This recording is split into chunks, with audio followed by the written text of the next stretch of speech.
शांती. आज आहे 24/12/23ची अव्यक्त बापदादांची अव्यक्त मुरली. रिवाइज डेट आहे 3/4/1997. मुरलीचे शीर्षक आहे जुन्या संस्कारांना समाप्त करून आपल्या मूळ संस्कारांना धारण करणारे एव्हर रेडी बना.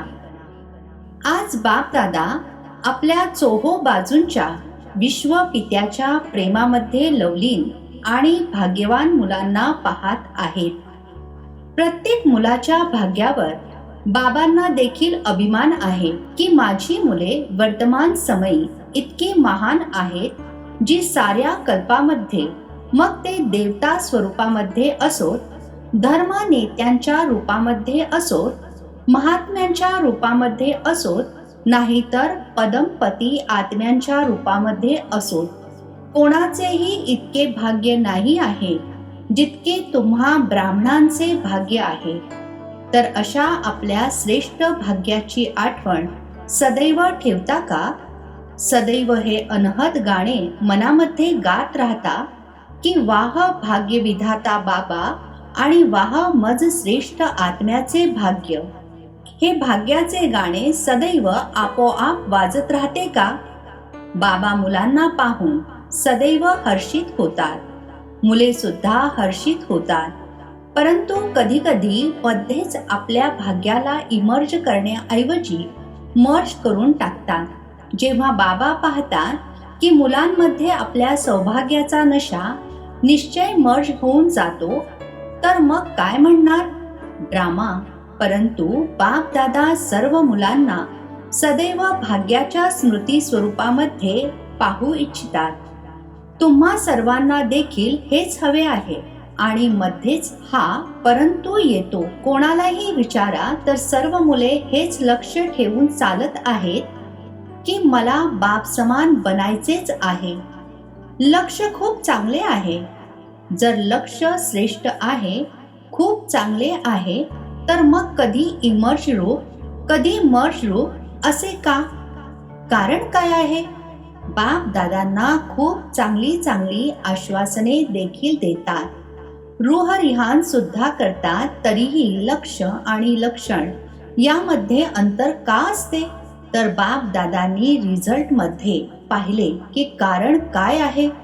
तसे तर तुम्ही सर्वजण जाणता, नवीन गोष्ट नाहीये, तरी देखील बापदादा उजळणी करून घेत आहेत. बापदादांनी पाहिले 3 गोष्टी आहेत. एक आहे विचार करणे, संकल्प करणे, दुसरे आहे बोलणे, वर्णन करणे, आणि तिसरे आहे कर्मामध्ये, प्रॅक्टिकल अनुभवामध्ये आणि व्यवहारामध्ये आणणे.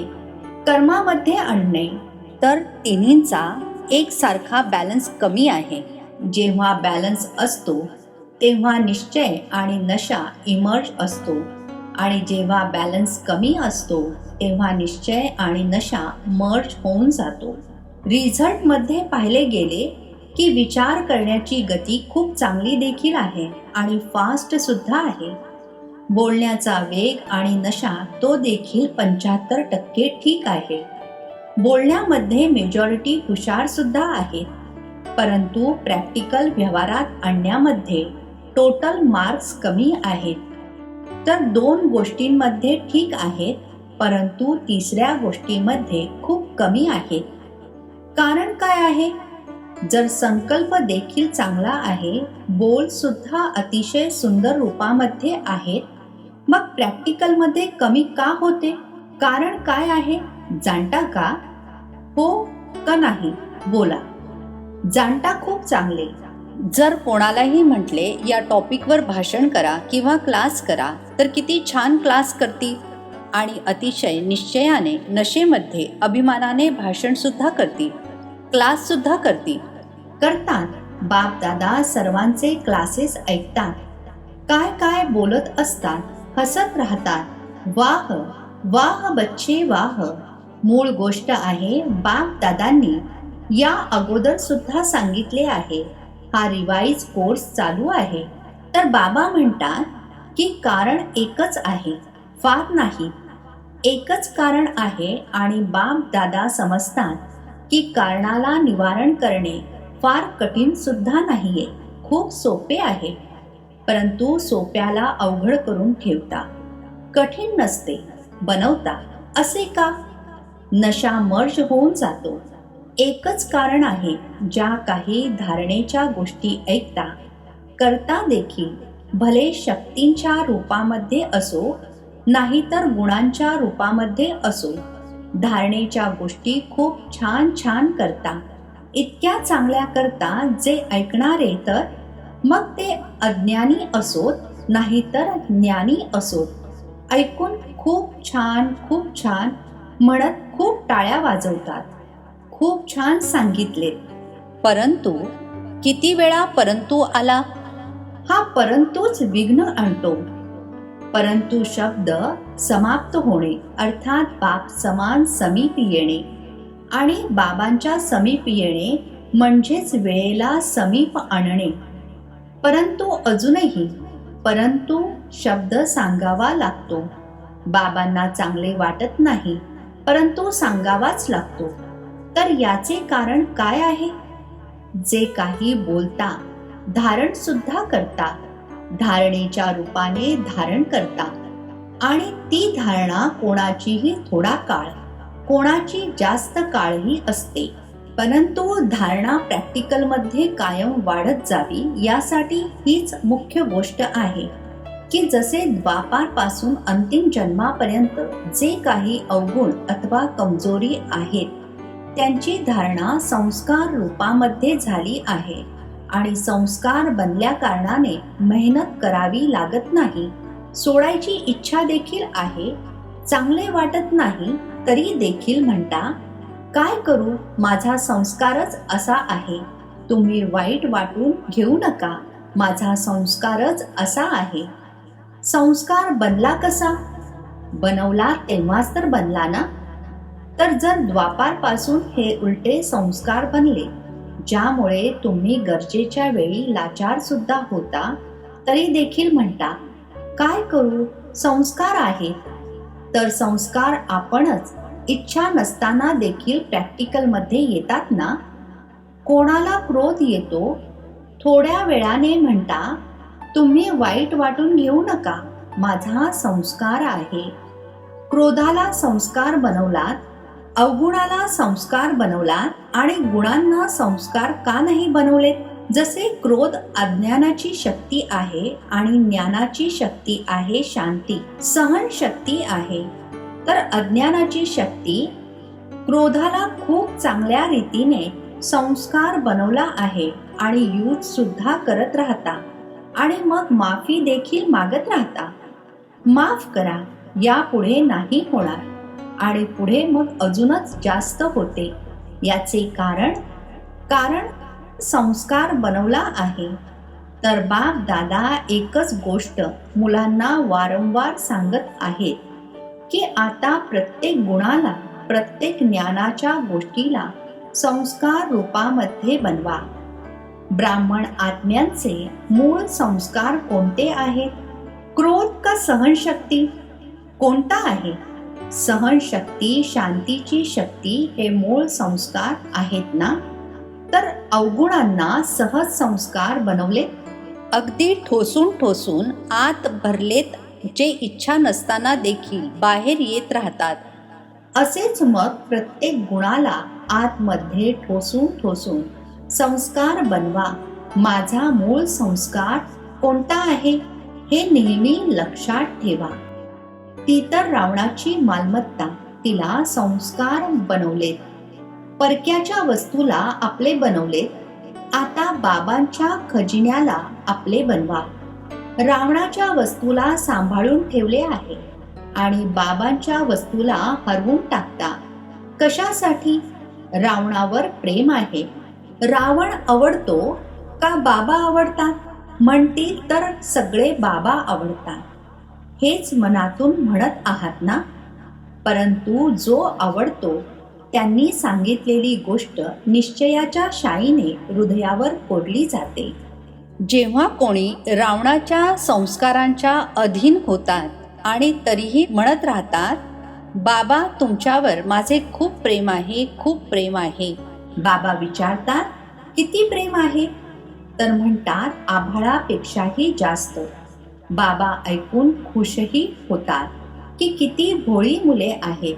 तरीही बाबा म्हणतात, बाबांचे सर्व मुलांना वचन आहे की मनापासून एकदा जरी मेरा बाबा म्हटले, भले मग मध्ये मध्ये विसरता, परंतु एकदा जरी हृदयापासून बोललात मेरा बाबा, तर बाबा सुद्धा म्हणतात, जे आहात जसे आहात माझेच आहात.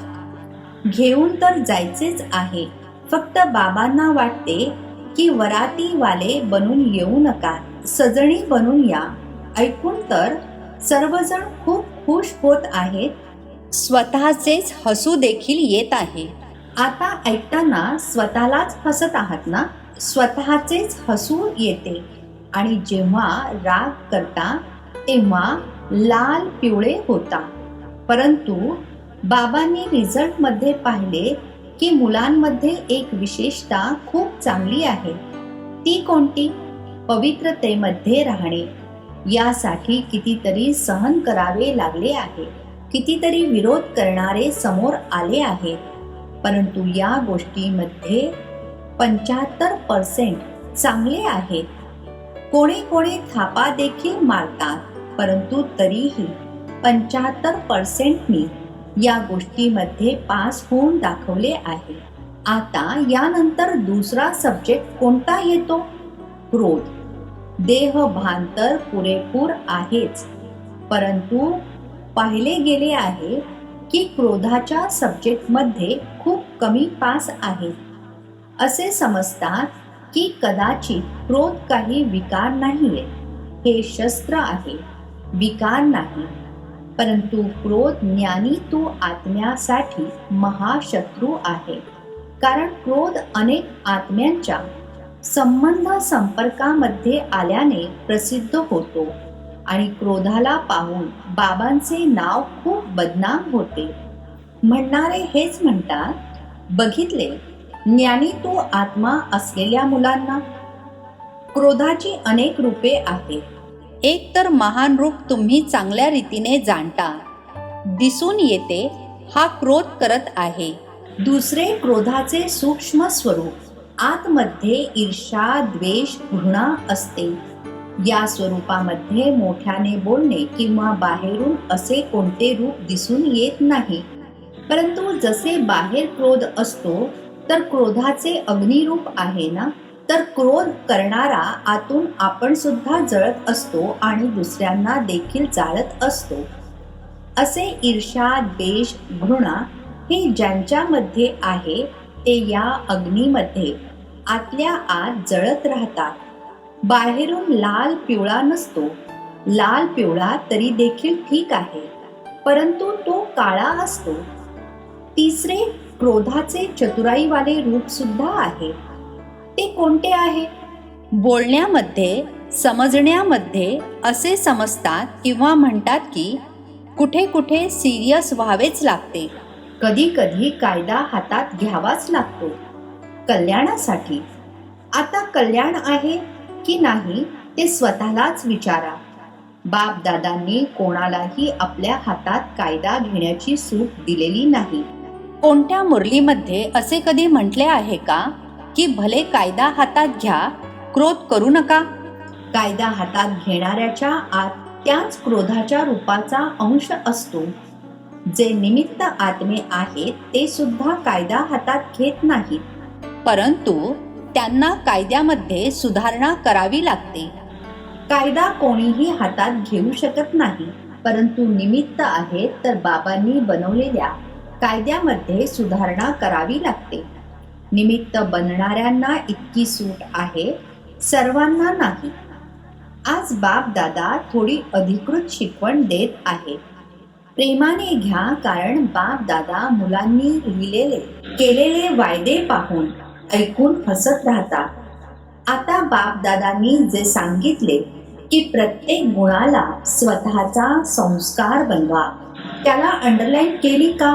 तर आत्तापासून असे म्हणा की शांत स्वरूपामध्ये राहणे सहनशील बनणे हा तर माझा संस्कार बनला आहे.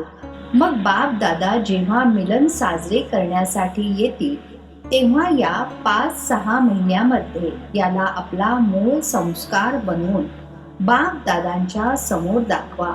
त्यासाठी आज रिझल्ट सांगत आहेत. क्रोधाचे रिपोर्ट खूप येतात. छोट्या मोठ्या विविध प्रकारचे क्रोध करतात.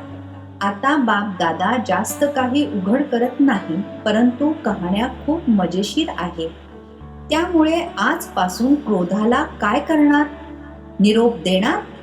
सर्वांनी टाळ्या वाजवल्या. पहा, टाळी वाजवणे खूप सोपे आहे, परंतु क्रोधाची टाळी वाजायला नको. बापदादा आता हे पुन्हा पुन्हा ऐकू इच्छित नाहीत, तरी देखील दया येते म्हणून ऐकतात. तर आजपासून असे म्हणायचे नाही की बाबा वायदा तर केला, परंतु पुन्हा पुन्हा येतो, काय करणार? इच्छा नसते तरी येतो. तुम्हीच मायेला समजवा, क्रोधाला समजवा. तर हा पुरुषार्थ सुद्धा बाबांनी करावा आणि प्रारब्ध मुले घेणार. ही मेहनत सुद्धा बाबांनी करावी. तर असा वायदा करू नका जो पुन्हा 5 महिन्यानंतर रिझल्ट पाहावा लागेल. तुम्ही सांगा नका सांगू, बाबांपाशी तर पोहोचतो जरूर. असा रिझल्ट नसावा, काय करू असे होतेच. परिस्थितीच अशी येते. प्रकरण खूप वाढले ना, बाबांना देखील समजावण्याचा प्रयत्न करतात.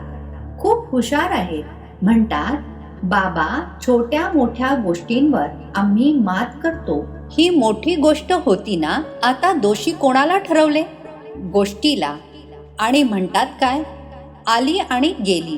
5000 वर्षांनंतर पुन्हा ही गोष्ट येणार. जी गोष्ट 5000 वर्षांनंतर येणार आहे तिला दोष देतात. असे करू नका. काय करू हे संकल्पामध्ये सुद्धा आणू नका. बाप दादा विशेष करून क्रोधासाठी का सांगत आहेत? कारण जर क्रोधाला तुम्ही निरोप दिला तर यामध्ये लोभ, इच्छा सर्व येते. लोभ केवळ पैशाचा आणि खाण्याचा नसतो, भिन्न भिन्न प्रकारची इच्छा. मग ज्ञानाची असो किंवा अज्ञानाची कोणतीही इच्छा, हा देखील लोभ आहे. तर क्रोधाला नष्ट केल्याने लोभ आपोआप नाहीसा होत जाईल. अहंकार सुद्धा नष्ट होईल. अभिमान येतो ना, मी मोठा, मी समजदार, मला माहीत आहे, हे काय स्वतःला समजतात. तेव्हा क्रोध येतो. तर अभिमान आणि लोभ हे सुद्धा त्यासोबत निरोप घेतील. म्हणून बाप दादा विशेष लोभासाठी न सांगता क्रोधाला अंडरलाईन करत आहेत. तर संस्कार बनवणार ना? आता सर्वजण हात वर करा आणि सर्वांचा फोटो काढा. सर्वांनी हात वर केला. आता थोड्याशा शुभेच्छा देतो, खूप नाही. आणि जेव्हा पुन्हा रिझल्ट बघेन तेव्हा मग वतनमधल्या देवता सुद्धा, स्वर्गातील देवता सुद्धा तुमच्यावर वाहवाच्या फुलांचा वर्षाव करतील. आजपासून प्रत्येकाने स्वतःला पहा, दुसऱ्यांचे पाहू नका. दुसऱ्यांच्या या गोष्टी पाहण्यासाठी मनाचे डोळे बंद करा. हे डोळे तर बंद करू शकत नाही ना, परंतु मनाचे डोळे बंद करा. दुसरा करतो किंवा तिसरा करतो, मला पाहायचे नाही. बाबा हे देखील जोर देऊन सांगत आहेत की जर कोणी विरळा महारथी जरी कोणती अशी कमजोरी करेल तरी देखील पाहण्याच्या बाबतीत आणि ऐकण्याच्या बाबतीत मनाला अंतर्मुखी बनवा. एक हसण्यासारखी गोष्ट सांगू. बाप दादा आज थोडे स्पष्ट ऐकवत आहेत. वाईट तर वाटणार नाही ना? अच्छा, आणखीन दुसरी एक गोष्ट सुद्धा स्पष्टपणे सांगत आहेत. बाप दादांनी पाहिले आहे की मेजॉरिटी वेळोवेळी, नेहमी नाही, कधी कधी महारथींच्या विशेषतांना कमी पाहतात आणि कमजोरीला खूप बारकाईने पाहतात आणि फॉलो करतात. एकमेकांकडे वर्णन सुद्धा करतात की काय आहे. सर्वांना पाहिले आहे. महारथी सुद्धा करतात. आम्ही तर आहोतच मागे. आता महारथी जेव्हा बदलतील ना तेव्हा आम्ही पण बदलू. परंतु महारथींची तपस्या, महारथींचा बऱ्याच काळाचा पुरुषार्थ त्यांना ग्रेस मार्क्स देऊन सुद्धा पास विथ ऑनर करतो. आणि तुम्ही याच प्रतीक्षेमध्ये राहाल की महारथी बदलतील तेव्हा आम्ही बदलू, तर फसवणूक होईल. म्हणून मनाला अंतर्मुखी बनवा. समजले? बाप दादा हे देखील खूप ऐकतात. पाहिले आम्हाला सुद्धा डोळे आहेत ना, आम्हाला सुद्धा कान आहेत ना, आम्ही सुद्धा खूप काही ऐकतो. परंतु महारथींसोबत या गोष्टींमध्ये रीस अर्थात बरोबरी करू नका. चांगल्यासाठी रेस करा, वाईटासाठी रीस करू नका, नाहीतर फसाल. बाबांना दया येते, कारण महारथींचे फाउंडेशन निश्चय अतूट अचल आहे. त्याचे एक्स्ट्रा आशीर्वाद महारथींना मिळतात. त्यामुळे या गोष्टीसाठी कधीही मनाच्या डोळ्याला उघडू नका, बंद ठेवा. ऐकण्याऐवजी मनाला अंतर्मुखी ठेवा. समजले? चोहो बाजूंच्या बाप दादांच्या सर्व लवलीन आत्म्यांना, बाबांच्या सर्व सेवाधारी आत्म्यांना, सर्व सहज पुरुषार्थाला आपलेसे करणाऱ्या श्रेष्ठ आत्म्यांना, सदैव बाप समान बनण्याचे लक्ष्य आणि लक्षण यांना समान बनविणाऱ्या बाबांच्या समीप आत्म्यांना बाप दादांची खूप खूप प्रेमपूर्वक आठवण आणि नमस्ते. आजचे वरदान आहे, सर्वांना अमर ज्ञान देऊन अकाली मृत्यूच्या भीतीपासून मुक्त करणारे शक्तिशाली सेवाधारी भव. सर्वांना अमर ज्ञान देऊन अकाली मृत्यूच्या भीतीपासून मुक्त करणारे शक्तिशाली सेवाधारी भव. स्पष्टीकरण आहे, दुनियेमध्ये आजकाल अकाली मृत्यूचीच भीती वाटते. भीतीने खात सुद्धा आहेत, चालत सुद्धा आहेत, झोपत सुद्धा आहेत. अशा आत्म्यांना आनंदाची बातमी सांगून भीतीपासून मुक्त करा. त्यांना खुशखबरी ऐकवा की आम्ही तुम्हाला 21 जन्मांसाठी अकाली मृत्यूपासून वाचवू शकतो. प्रत्येक आत्म्याला अमर ज्ञान देऊन अमर बनवा, ज्यामुळे ते जन्म जन्मांतरासाठी अकाली मृत्यूपासून वाचतील.